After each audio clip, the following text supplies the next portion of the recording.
That's pretty cool.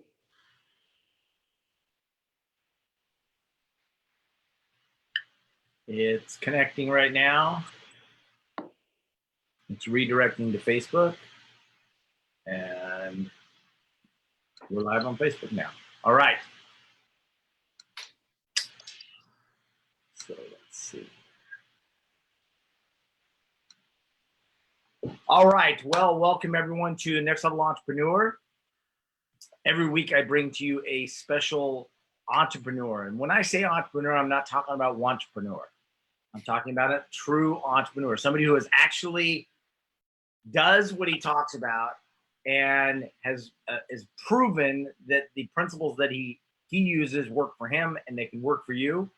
And the coolest thing is I get to bring on a lot of my friends. I get to bring on people that I associate with, that I spend time with, that I look up to, that I admire and respect. And it's a lot of fun because a lot of the conversations we have offline when we're not in front of a camera are so powerful and so meaningful that we're like, oh, why didn't we have that on camera? Why didn't we have that on a recorder or something like that? And so, but when I'm talking about entrepreneurs, I'm talking about people who actually build businesses, maybe take them from concept to reality. And that's one step, right? To take a concept to a reality. Then you take the reality and then you have to scale it. And then you have to sustain it. And those are three pieces that a lot of entrepreneurs would love to learn how to master. And so that's why I bring on these people every week. And so this week we get to bring on a really good friend of mine, Dr. Bill Janeshak of Your Belinda Family Chiropractic. And Dr. Bill is, Dr. Janeshak is a good friend of mine for like 15 years. I've watched him grow his business. I've watched him go through the pitfalls, the challenges, the ups, the downs, the sideways, everything else. And one of the coolest things is he and I have a standing lunch appointment every Tuesday from 12 to 2. And we've been doing it for several years now. And it's always a privilege and an honor to just watch how he does things and how he orchestrates. We're going to talk about a couple things that he's doing really cool right now that you might want to bring into your practice or into your business. But that being said, welcome, Dr. Bill Janeshak.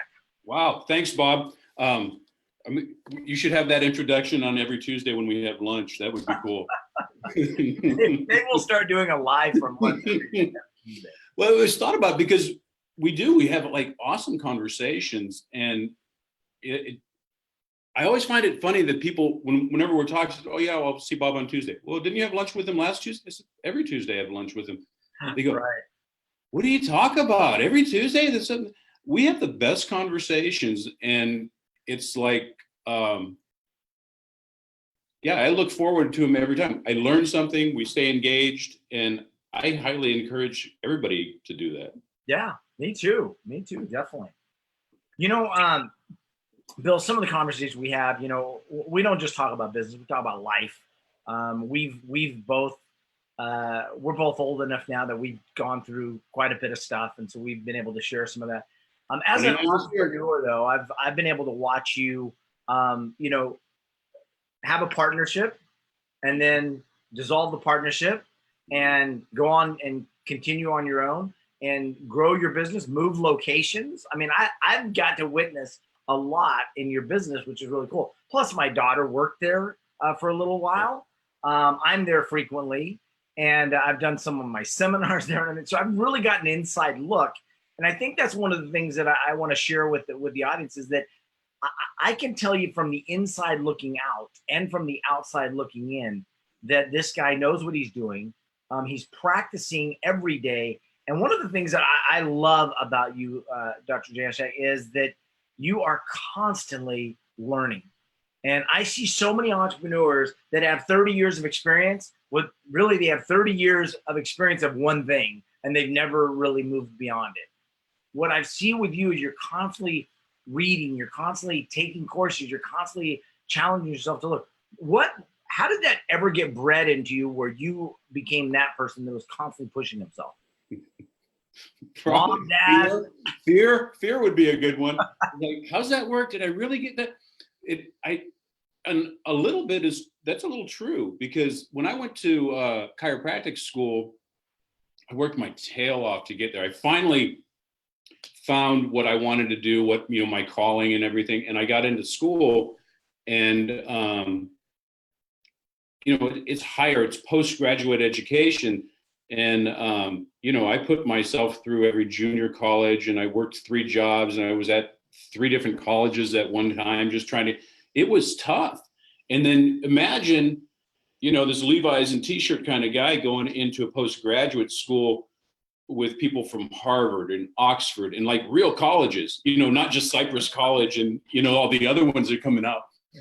And so it was really intimidating. And I had to walk around the first 2 days with my real deep voice. It's quite a pleasure to be in this postgraduate. And it was, I never realized that we were all there together. We had gone through the same thing. So maybe it started out as an inferiority complex. That soon went away when I found out that people are just people. And I'm just, like, in my profession, I'm just amazed by the human body. And I remember sitting we had a cadaver class, and we'd have to open up the body, and we'd look in like that. And you see all the stuff that you see in pictures, and maybe you dissected in high school or something like that. But I'm seeing a human body with this liver, and I'm like, that blob does all this stuff. What else does it do? It's just amazing. And the great thing about the human body is that we're learning so much about it, but it really hasn't changed. So, we're not growing a new part. But once I got into practice, you kind of master some things, or if you're in there long enough, you should master some things. Right. And That's then, a good idea. And so what do you always say? Is that, it's the quality of questions you ask. I'd have a patient in and said, well, all these other patients got better when I did this, and this one didn't. What else is going on? And another approach. And then that would run me down another rabbit hole. I'm going, oh. And what's really cool, it's like compounding interest, is after a while you learn something, and then it feeds on something else, and it makes the next thing you learn a little bit better and opens it up to this. So I have a pretty broad practice, but it's just, I guess I'm still in love with my profession and what I do. And I just want to learn more. Wow. I better live forever, because they're always changing stuff on me now. We're adding on new stuff. That's true. The thing that I always am dumbfounded by, though, is, like you say, we're not growing any new parts in our body, and yet you're constantly finding new things out. I mean, as I've been to your classes, I've been to your office, we have the lunch, we spend a lot, and you're constantly sharing new information that I think, where did that come from? But but I watch you. I mean, you're constantly watching videos. You're constantly attending classes and things like that. And I think that's just one of the things that separates you. When you think about a chiropractor, you think, the average person says, oh, well, I go to my chiropractor and get my back cracked, and I've come to the realization that it's so much more than that. But I don't think and I've been to many chiropractors over the years, but I don't think that they're all very different. I think you're very unique. And, we always talk about at lunch that you and I should be making millions and millions and millions of dollars for how good we are at what we do. I mean, and we say that to each other. We don't say that about ourselves. We say that to each other. But it's one of those things where you have so many talents and so many passions for the human body and for helping people get results. And we talk about this a lot, that we sometimes want for them more than they want for themselves. How do you overcome that as a doctor? You're sitting there, you have the degree, you've gone to the school, and you're telling them what they need, and they're like, yeah, but what do you do? I call you and say, what's this human behavior going? When I first got out of school, I was a fire and brimstone chiropractor. And it was just like, you don't believe what it is. And just screaming from the mountaintop. And wow. And I would communicate with a small number of people who were just as crazy as I was at the same time. But what I found out later was, we've got to meet people where they're at. We can't get them to drink through a fire hose. It's not their fault. So my whole thing is I think my superpower, if anything is to get, to take the complex and put it down so people can understand it. I agree. And then there's the portion of, okay, now you understand it and you know it's good. Then we're getting into the human behavior stuff. It says, are you going to do it? Is it worth it to you? You know, is the pain of staying the same, you know, more than the pain of changing? So in effect, I love them where they're at, and I wish more for them. But I kind of have to disassociate at the end of the day, saying, okay, I did the best I can. Is there anything? And I'll do a recon in my head. You know, could I set something different? Do I have to follow up with somebody? Or, you know, some people, their stories are bigger than, you know, their wants and needs. And then you just kind of like, you know, like I said, love them where they're at. And, you know, at times I release them from my practice because I can't really give them what they want because it's not what their need. And so you kind of work around it. It's tough though. Still to this day, it's tough when you see, it's like seeing an injured bird at the end on the sidewalk. Yeah. You're like, okay, I want to pick you and hug you, and it just keeps chirping at you or something. So Bill, when you started your practice, I mean, you know, we've talked about the debt that doctors incur to go into practice. And, you know, you've got this overwhelming burden that you want to help people, and yet you've got to run a business now, and your schooling was about becoming a chiropractor. How did you balance that? And, you know, you've had some great mentors along the way, and you can talk about some of those, but how did you balance that, getting out of school and then wanting to do so much, but yet having the limitation of funds and everything else? Because most people starting businesses, you know, if they could hire everything out, they would, but most of them can't.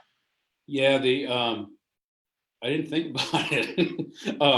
So when you're starting out, so excited to do it, and I had more time than money that, you know, when I started practice, there was no internet, there was no social media, there was just kind of a tried and true. You'd see me in the mall. Would you like your spine checked? We can do the networking, meeting people, and you know, it wasn't too expensive other than the startup of, you know, opening the practice. But you do have to look. We would go over and we look at our numbers, and just like any other business, we look at, you know, clients served, revenue, AR, you know, just running through our production. What are we going to do? What are our advertising costs? Where do we want to go? And when I first started out, that's how it was. It was just kind of basic stuff.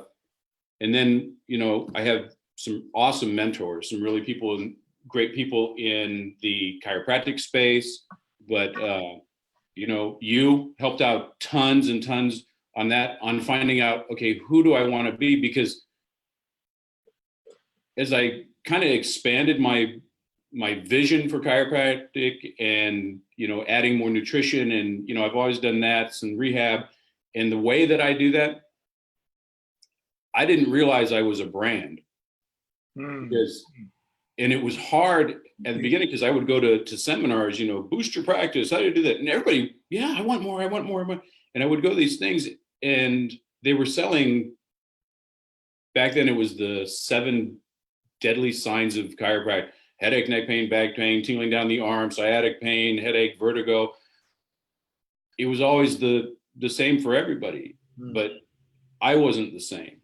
So when I found out that, I said, okay, well, I'm different, so I have to focus this way, and then watch the numbers say, okay, I can't spend $10,000 a month on advertising when, you know, Del Taco's 2-for-1 tacos were outpacing me at that time.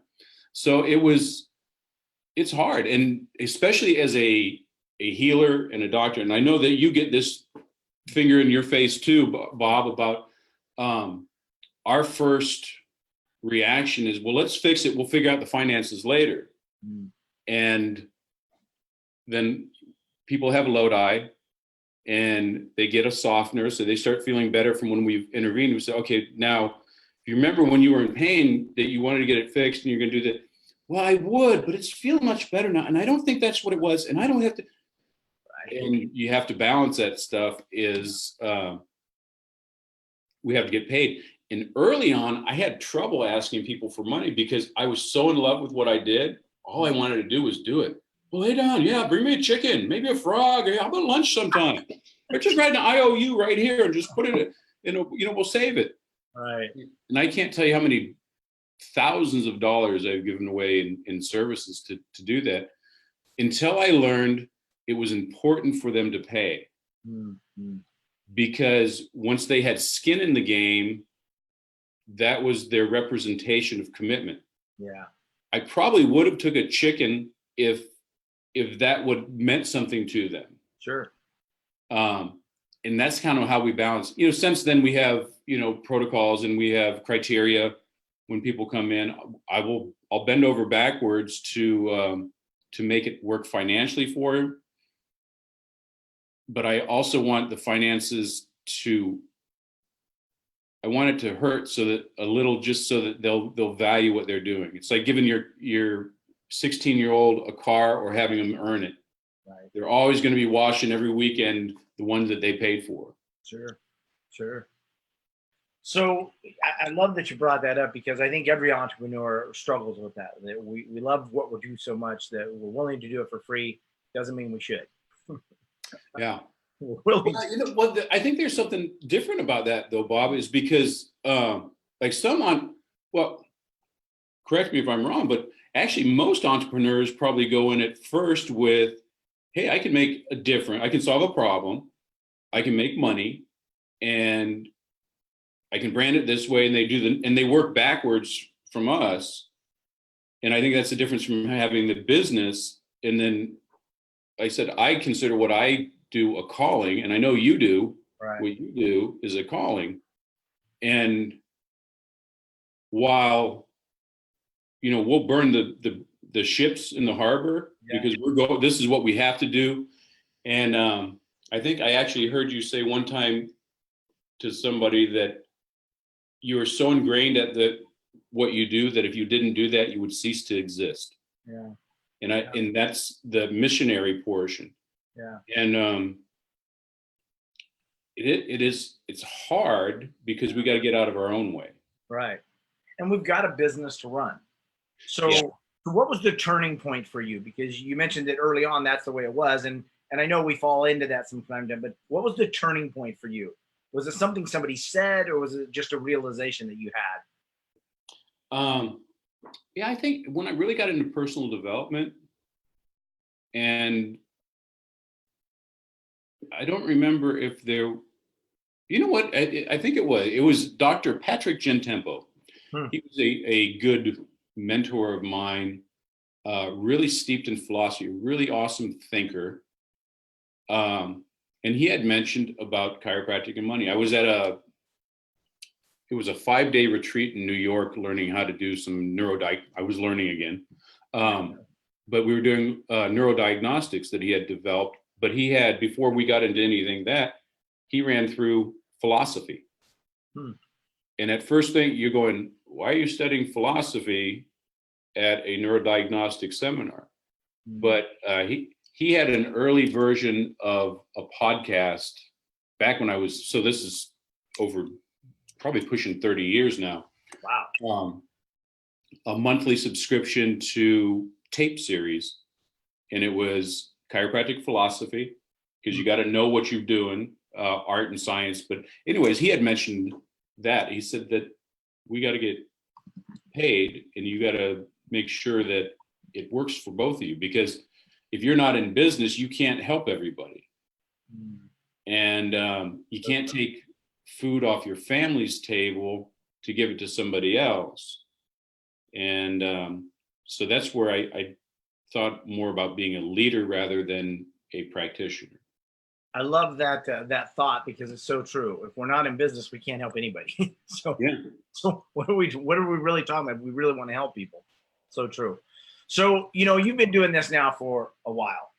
And what has been the greatest learning you think in the last, say, 5 years for running your practice?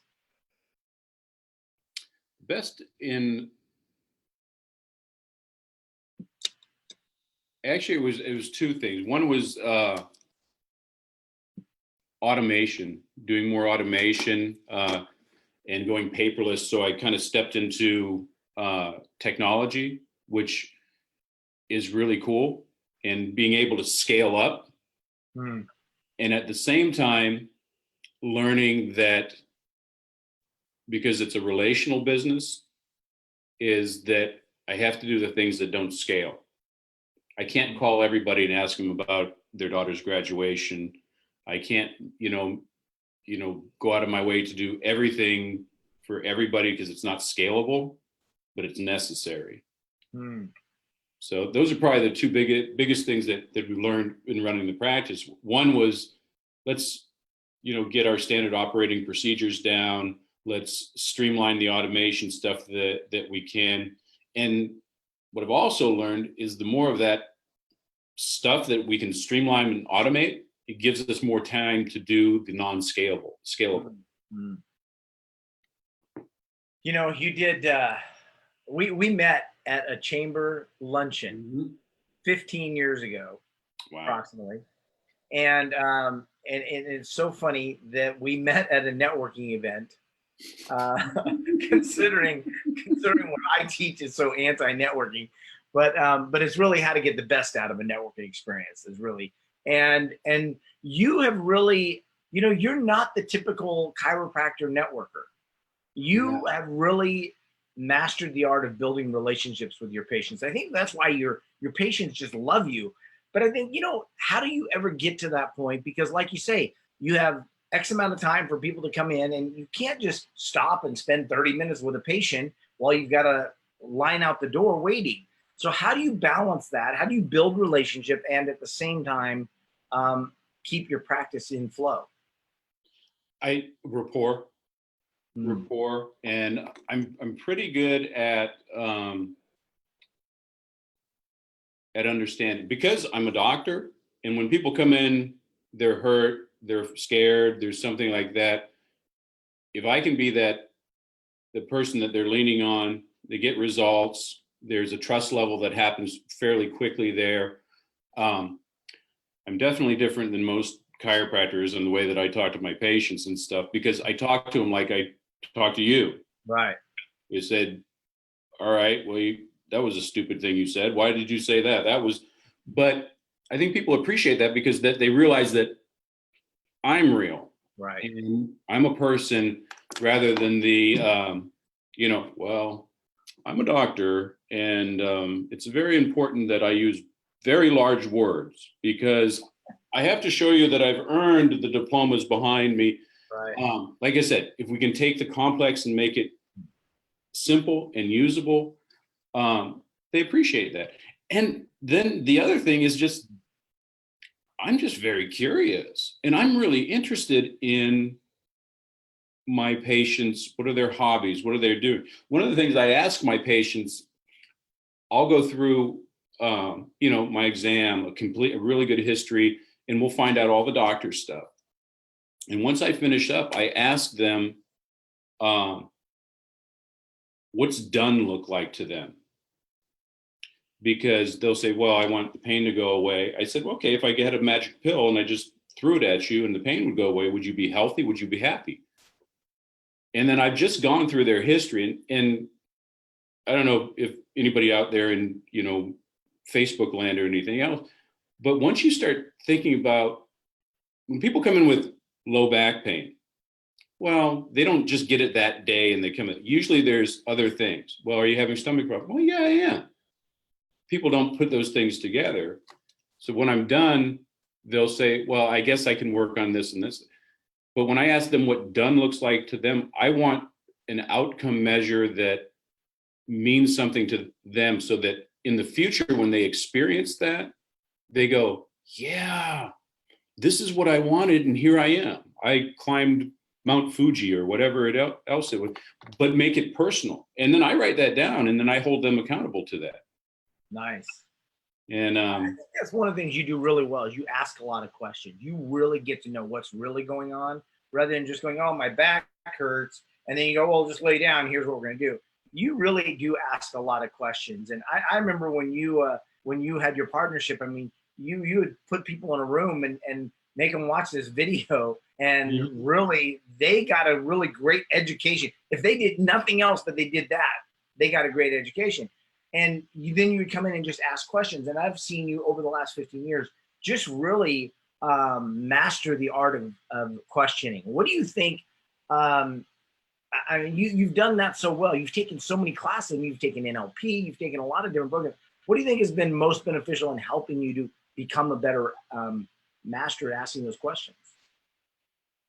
I have lunch with you every Tuesday. That was not a lead in. Not a lead in. Well, and that's absolutely true. But again, think about the people that we hang out with. We don't have those normal conversations. And I think you just get a habit. If I worked corporate somewhere and I went around the water cooler and you say, oh, did you see Game of Thrones? That would be a level of conversation. Yeah. But I think the reason that we get along so well is we both want to go deeper. Yeah. And like I said, it's amazing the people that I come across with. I ask questions because, like I said, if I have somebody does online investing, well, how's that work? How does you do that? I learned so much. Yeah. Most of my education comes from my patients. Yeah. Yeah. And See that. But I get a lot out of good questions. And that's the biggest thing. But learning NLBA, the guests that we've had coming out that I've become friends with, I think you attract that kind of, or those kind of people in your life that you'll want to ask those kind of questions. Yeah. But it starts with being inquisitive. And I think that's one of the gifts you have, is that you really do have a desire and inquisitiveness about you wanting to learn. And so then once you have that, then it's like, okay, so what can I ask? What kind of questions? And it's a trial and error, and there's some skills to that. But I think, the constantly learning that you've done with, neuro-linguistic programming, with hypnosis, with a lot of different things that you just wanted to learn those things as different modalities that might help you reach your patients. Yeah. I see a lot of chiropractors that they know chiropractic care and they're okay with just that. But you look at nutrition, you've given me so much information on just nutrition that you could truly be a nutritionist and chiropractor. You've got so many ways about you that do that. I'm just always impressed with the knowledge that you gain over the time, but also the application. I mean, the stuff that you teach is the stuff that you do. I remember when we were talking about gluten, and how long have you been gluten-free now? 8 years. 8 years. Oh, so like I mean, I remember when you were talking about gluten, and when we were doing the classes with you and Glenn Depke and myself, and then all of a sudden, boom, 8 years later, you're still practicing that and pushing that.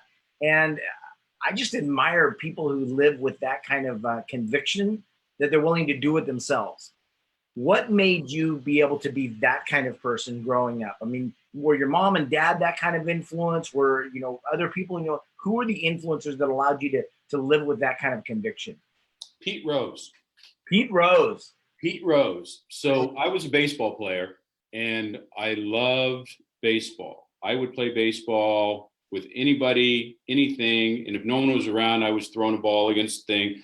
Love baseball. I would watch baseball, read about baseball, everything baseball. So I had like this little OCD thing. So I was passionate about it. So I wanted to learn more about it. I think that's the same thing. And I didn't learn till later, that carries around, things leak into other parts of your life. Right. So it really wasn't until I found chiropractic and, I had my transformation and kind of like my big aha. And then you open this thing to this new world and you're just like, I want to learn about this and all this. How's that work? What's it? I'm just kind of like a little kid pressing all the buttons going, what's this do? What's that do? Right. Then when I learned it's part of my identity and, that it's all subconscious. I have to, stop and think, why do I do that stuff? But it's like anything. I'm not so married to bread and beer and crackers or whatever has gluten in it, because I really like feeling good. Mm. I thought I was good. So I quit drinking 20 something years ago, and I love beer. Well, I love being at places that serve beer and have beer, and I would have lots of fun, and I was a really fun drunk. But when I started the business, I was over 30, and having a hangover or a day after you're 30 is different from when you're 21. So I had to let that go because I wouldn't be the best version of myself going forward, and I had a whole bunch of things to do. Yeah. So I think it's just congruency within yourself. Huh. So you have two amazing little girls, and I've had the privilege of watching them grow up. They're what, 8 and 14? Yep. 8? 6 and 14. 6 and 14. I remember when you adopted Courtney and brought her home and all of that. I think, one of the greatest things that you have done has really been a great example to them about somebody who works, balances home life and work, but also just shows a commitment to always wanting to be better. And I think that as I watch them grow up, that's one of the things I see. Amelia is just quick as a whip, and really is striving to be better. And I just really have a lot of respect for that with you. Yeah, well, I appreciate that. Yesterday was the NATO's anniversary of us bringing her home. Wow. Yeah. Wow. It was. So how do you do that? How do you bring home an adopted child, raise your kids and everything, and run a practice? And the fun thing is, I'll walk into your practice sometimes and there's Amelia hanging out, or there's Courtney hanging out. And I've always admired the fact that you've never been reluctant to allow them to be around you and see your business and things. And it hasn't just been because there was no choice of a babysitter. It was sometimes a decision that you made. What's the method behind that for you? I want them to be. We always, environment's important. So even when Amelia, who's the oldest, was younger, we used to once a month during the season, we would do a 5K or triathlon just to have her in that environment so that she would grow up thinking this was normal. Mm-hmm. With the NATO, it was even more importantly because with adoption, they come on stuff, even at a young age, there was a lot of trauma and other things coming in. So we wanted that stability, but I also want them to see, we talk about this all the time. One of the things that people don't get taught is how to think and basic human behavior. Right.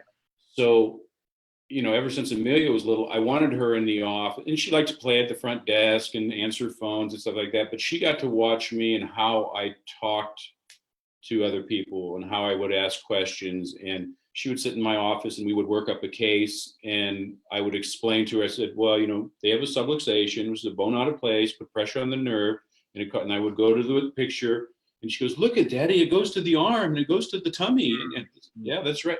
So she grew up not knowing the difference and having that mindset. But then again, bring her, hang out with you and Britt, and I brought her to Michael Stevenson events. And I wanted them all in that environment of this is what your norm is. Right.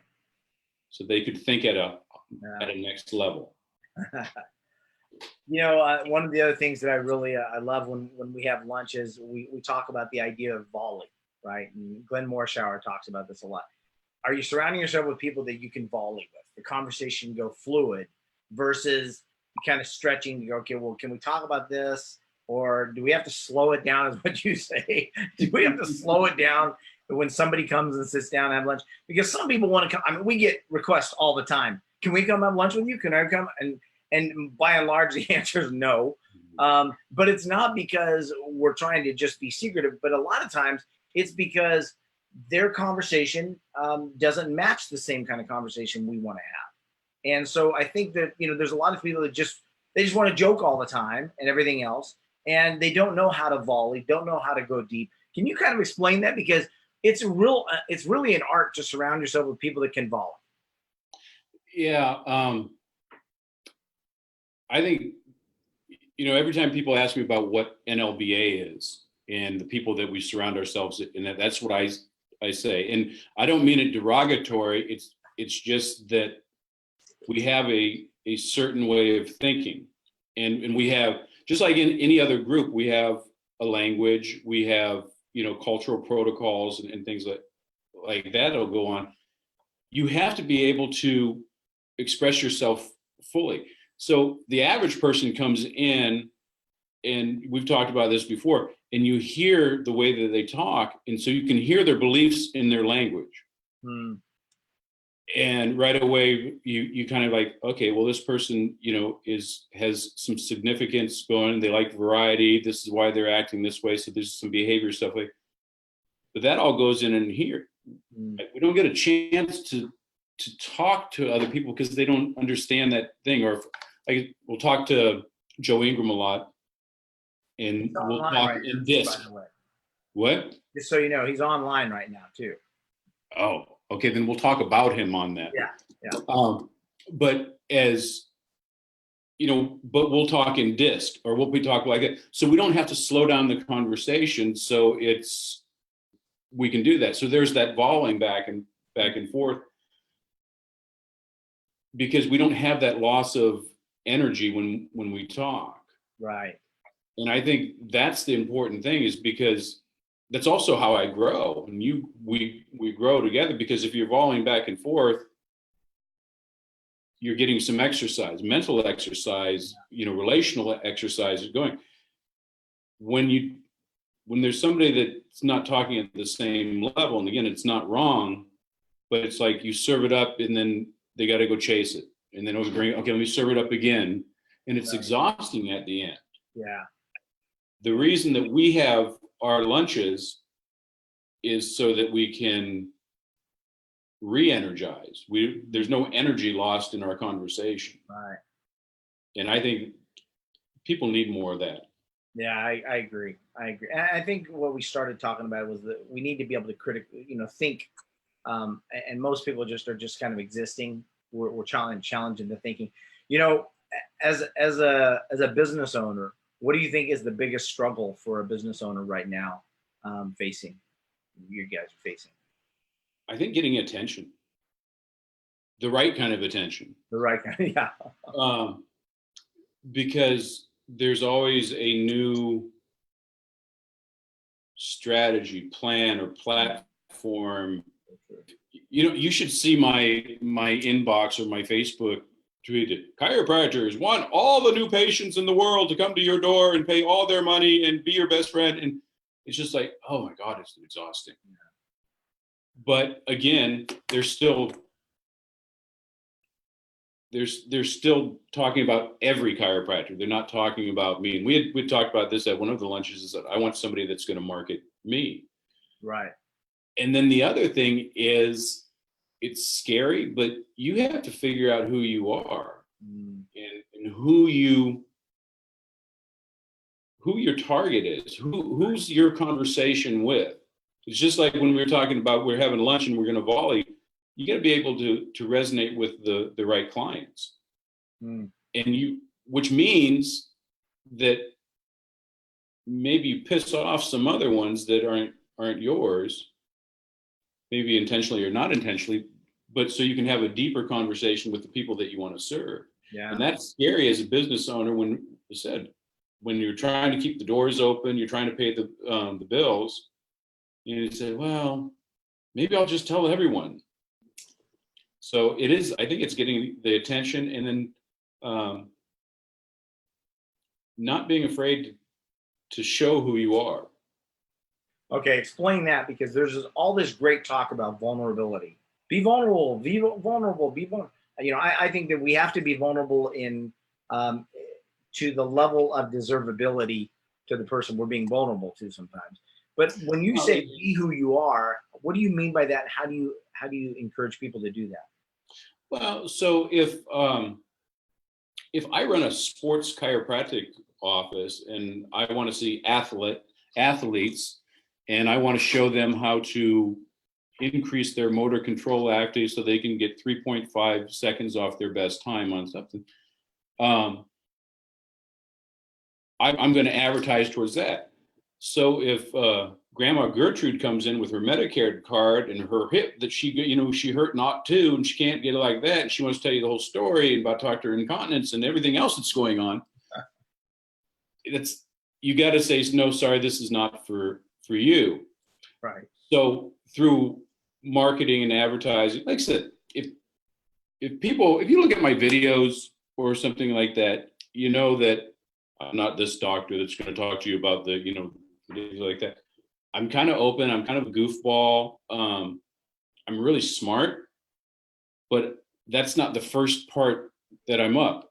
I want people to know who I am before they want to see whether they want to do business with me. Yeah, that's great, and I think you've done a really great job at that, because you're right. If you're goofy and goofball and fun and everything else, and then every video is about your knowledge and your everything else, and then they come in and you're goofy and they don't identify with that, it hasn't helped anybody. Yeah, and I gotta also remember, I have to do this for the rest of my life because I want to. If I had to show up as someone different than who I am, I'm not the best version of myself. And if I'm not the best version of myself, what kind of doctor would I be? Or widget salesman or whatever. Just be who you are. I had that realization about the same time when I realized that I was a separate brand than the garden variety. By the fact that I'm just sitting around, I'm going, God gave me my personality, my work drive that's different than the guy down the street, who's also a good chiropractor, who also gets good results, but he does maybe decompression, or he does muscle testing, or just so they need to resonate with somebody else. So my gift is to talk to the other goofballs that work hard, the entrepreneur type of people that are more goal orientated, people that kind of want more. Right. There's Great. there's a place for Big Lots and there's a place for Nordstrom's. Right. Yeah. Well, we were talking about your friend that is at Gelson's. Yes. Yeah. Right? Gelson's is a high-end grocery store here in the area, and you were saying that he realizes that they're not Ralph's or somebody else. Yeah. When he had mentioned the same thing.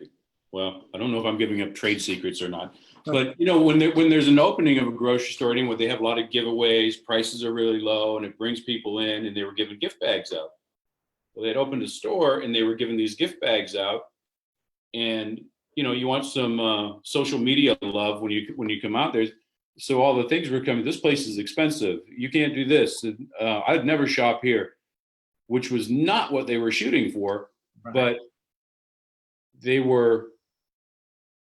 had inadvertently advertised to everybody. So the Walmart customers picked them up who were looking for a bargain. Right. And so when they opened other stores, they changed their approach. Right. So, Wes Schaefer talks about choose who to lose.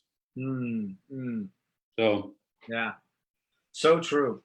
So Bill, we've got a couple of people on that are asking questions, so we'll let them ask questions. So if you have a question that you want answered about being an entrepreneur, running business, all that, go ahead and type it in if you're on Facebook Live, or go make yourself live here on Zoom if you're watching Zoom. Just so you guys know how this works is members get to ask questions. So members can be on Zoom and go on camera, or they can ask questions on Facebook Live. And non-members, we're just letting you watch in, and then this will be removed from Facebook and put within our membership site. So just so you guys know how that works. Cecile, if you have a question, Todd, Flo, I know Flo always has a question, and Flo loves going to see Dr. Janeshak. And as an entrepreneur, she has a lot of respect for you as well. So Flo, do you have a question? I think you did. I do. Okay. Can you hear me? Yeah. You can't see me. We can hear you. Okay. I loved when you said you don't do what's scalable, but it's necessary. Yeah. How do you distinguish when you have to do something, when you have to, meet them, or, comment on their kids' graduation, or do more relationship building?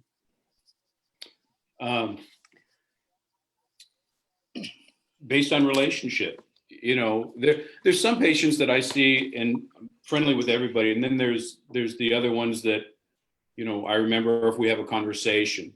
I keep notes in my adjusting area. Remind to send Flo a happy birthday, and then that goes into my personal CRM, and we'll figure that out. Most of it, it's just being real. I had a patient that found out that her husband was cheating on her after 20 some odd years, and it's amazing how many people come get adjusted after they find that out. But so she's laying there. How are you doing? Let's look at this. What's going, and then crying. She tells me what happens. So we take her away. We talk to her about that. So this is somebody special that we're going to keep an eye on and follow up with different things. Those are the unscalable things. And, you just kind of go by how you're feeling and who needs to be touched. Whatever way. Does that answer it? Yes. Thank you. That's cool. Eric Swanson asking the question, quick question. How do you hire the best of the best? I started a few years ago. Well, I don't do magic tricks that don't work.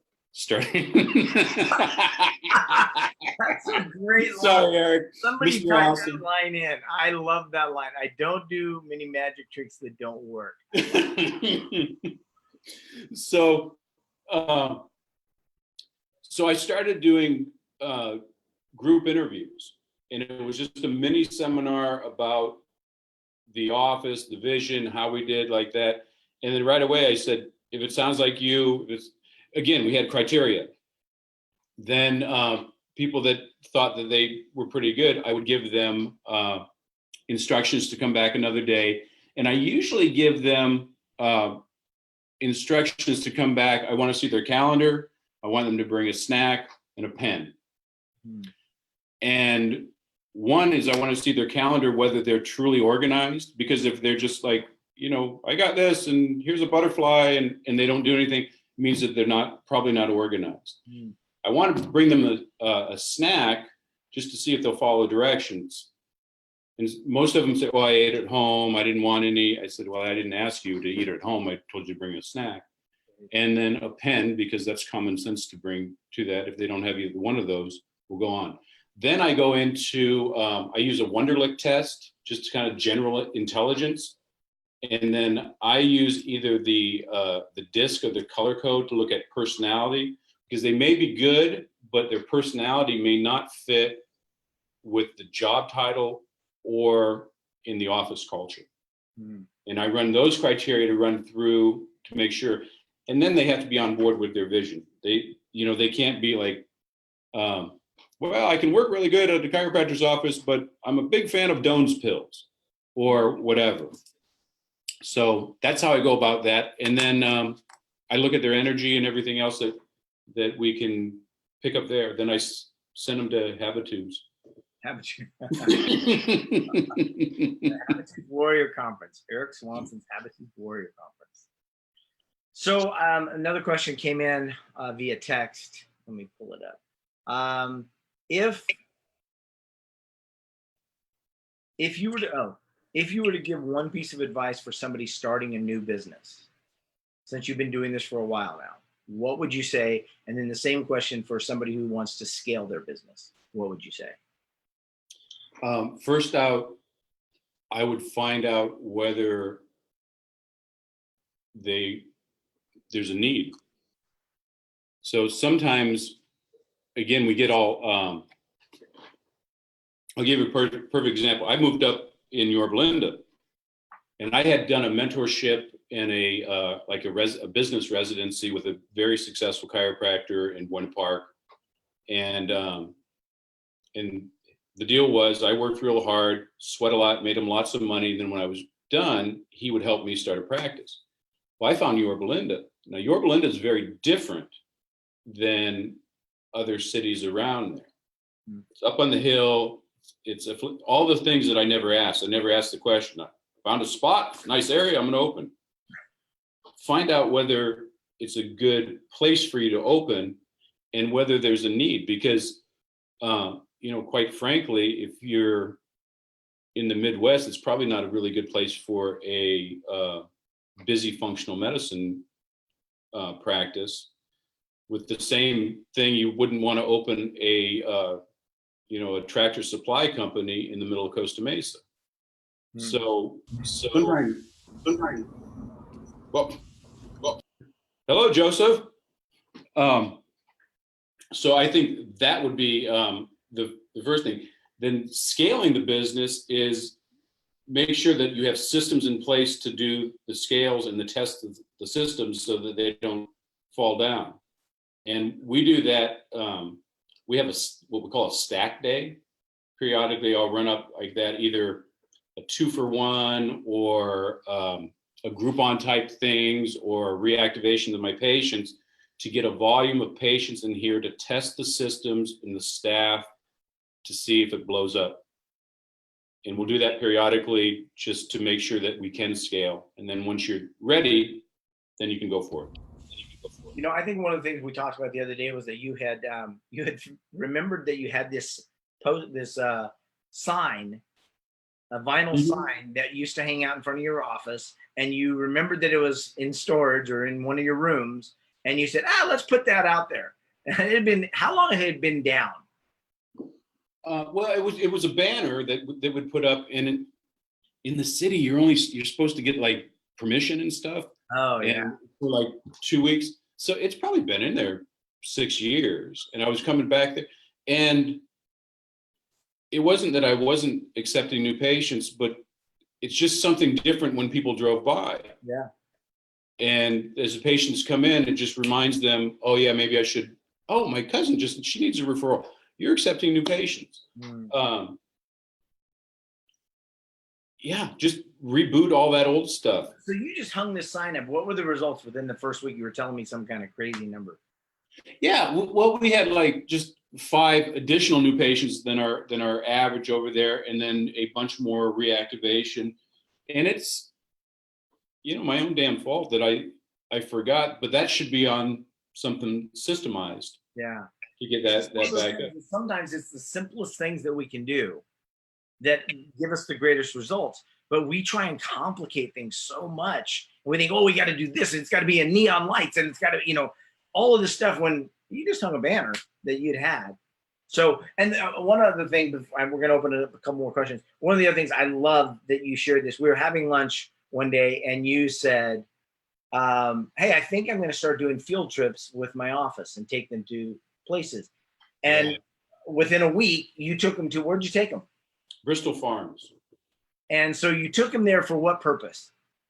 To explore. I had just gotten back from Disney World with the family, and I'm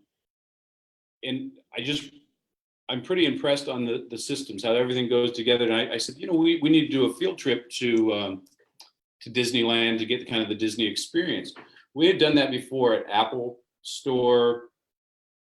By this time I have a whole new staff, so they didn't get to experience that. Right.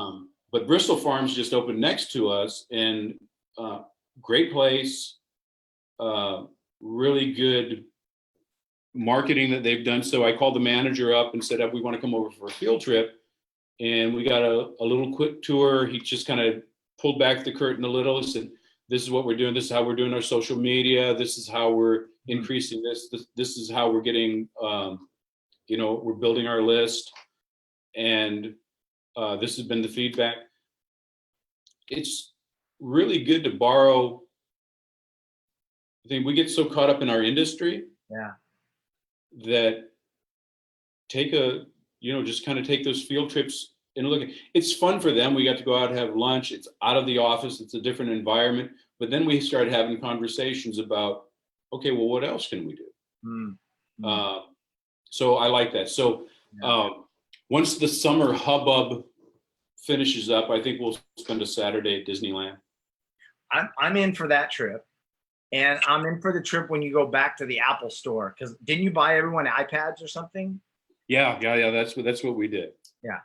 Yeah, but I think that was brilliant, and I thought it was a great idea. And I think companies, if they can learn to expand outside of their industry or outside of what they normally do, they can just garner so much more wisdom. So let's see, Joe Ingram, I saw you come on camera. So do you want to come on and ask a question? Hi, Joe. Well, good morning, everybody. Hi, Dr. Bill. So my question to you is, my question to you is to say, okay, so you said that the focus is getting yourself out there and what have you. What steps are you taking to get yourself known, and what steps are you taking to say, we're here? So the banner worked because that let people know you're here, but what are we doing to get Dr. Bill? Because when I look at it and say, yeah, you're a different slice of the apple than what most people are looking for. Yeah. And so what are you doing to put out there to say, hey, this is the tribe of customers I'm looking for, and how are you getting that message out? So one of the things that we've done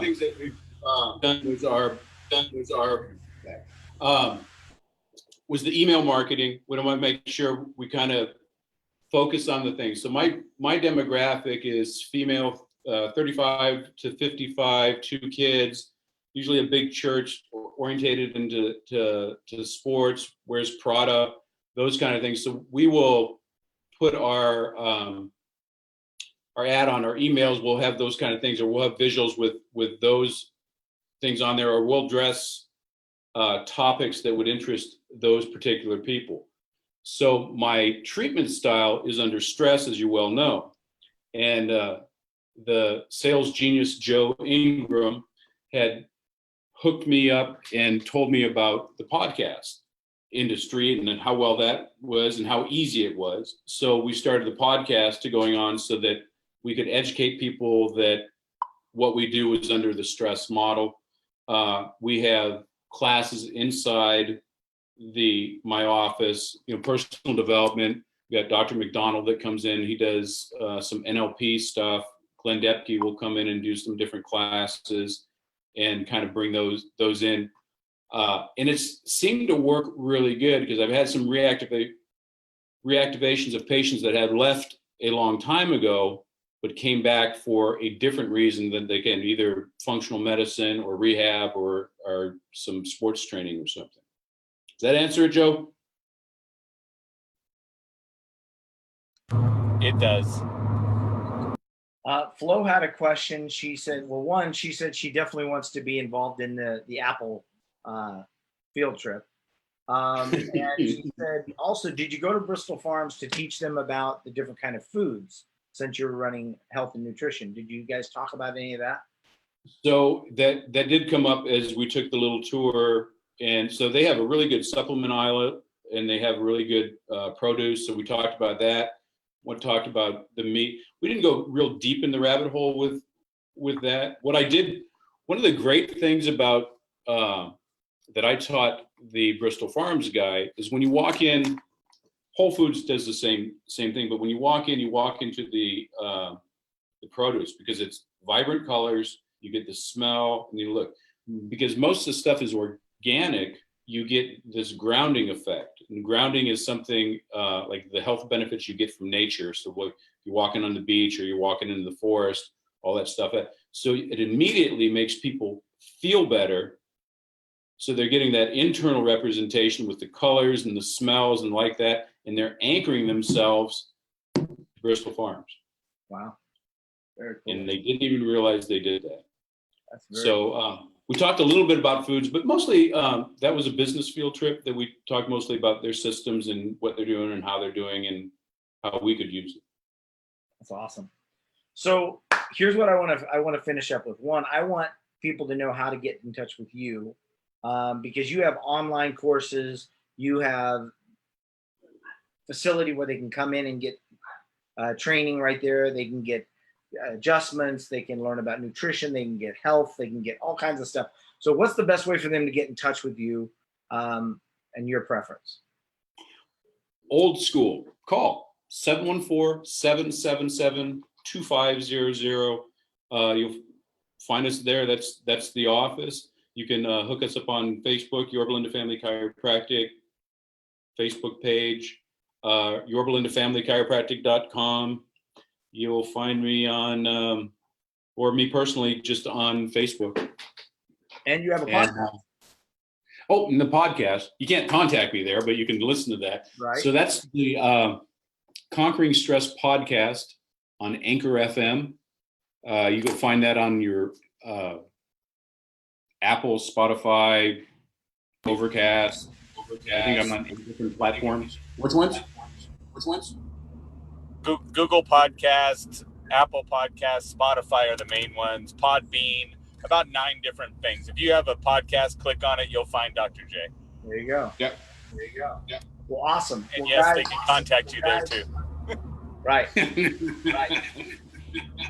So Dr. Janeshak, Bill, I just want to tell you how invaluable I found our friendship, and so I want to just tell you how much I appreciate that. I love you as a friend, and I'm grateful.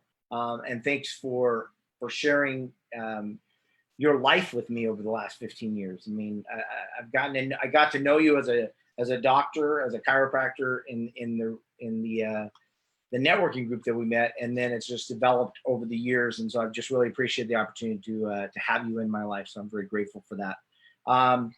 Also, I just want to tell you that you are making a huge impact. And I know sometimes we think we are, or we hope we are, or we're kind of wishing some point. But I just want you to know you are. When I talk to Joe Ingram, or I talk to, the different people that have come in through Next Level by Association, or I meet some of your patients that are there, it is noticeable, the impact and the difference you're making. And so I just want to encourage you to just continue to do that, and to thank you for being vulnerable enough to share the good, the bad, and the ups and downs with your practice with me over the years.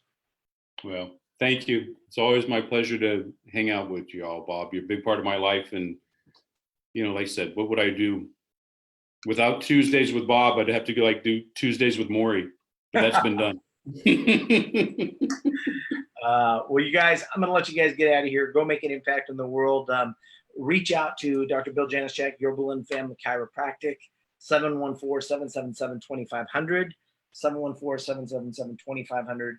Reach out to him, go in, get an exam, talk to him. He's got so much wealth of knowledge that you'll walk out of there knowing and feeling better for having done it. So even if it's just a phone call with him. So guys, get out there, make it a great week. And Dr. Bill Janeshak, Yorba Linda Family Chiropractic, thanks for being on.